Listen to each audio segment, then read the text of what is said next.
Have you seen the Mexonko video and how he came to actually save his daughter from what she was going through in the hands of her husband?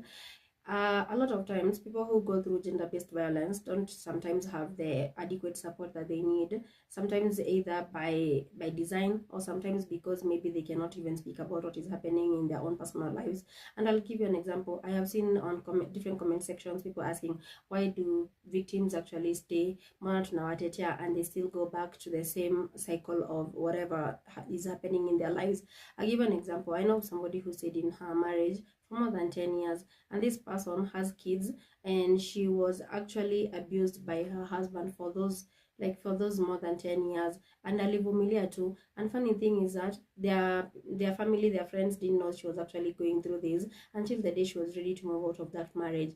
And mostly because what happens sometimes when you go through this abuse is that you're manipulated to the extent that you don't confide in other people. You only confide in your husband or in whoever it is that is abusing you. So it's like you don't speak about what is happening, and maybe if you don't meet people often, people might never even realize that you're going through all these kind of things. And so she stayed. And also financially she was not allowed to work. So for the longest, she couldn't even take care of herself or her kids financially. She relied on this husband for everything. And so I think one of the biggest reason why she didn't want to leave was because she couldn't take care of herself and her children. She was financially disenfranchised because she was not allowed to work. So that's just a few of the reasons as to why people even stay longer. And especially if you're also manipulated. Sometimes when people don't even, it's like you live in a different realm. It's like you don't live in your own reality.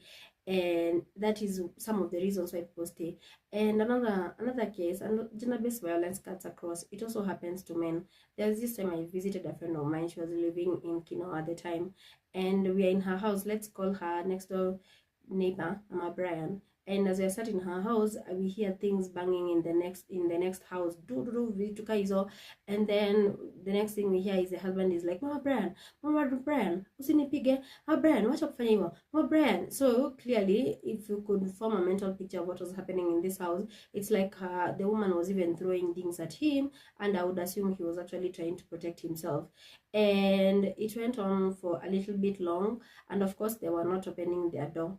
The door was closed from inside, so there's nothing that you can do if you are on the outside. And this was domestic violence against a man. And what happened eventually, when everything cooled down, I don't know what happened to Mama Brian, but it's like I think she got exhausted of actually doing this to her husband. So her husband, I think at the point, was also packing. He packed a bag